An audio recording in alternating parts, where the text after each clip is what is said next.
This is passenger car Plum Creek behind 4449. It's leaking a bunch of steam. I don't know why.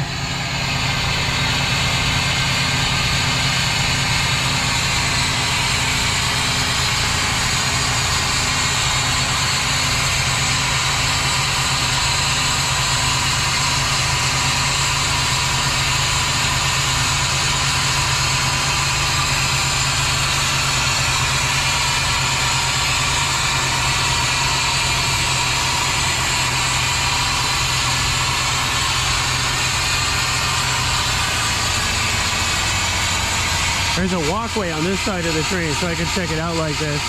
I don't think I can legally get to the other side of the train. I think it's a wildlife refuge. It would be nice if I could see it from over there because the sun is on the other side. I'm facing east right now.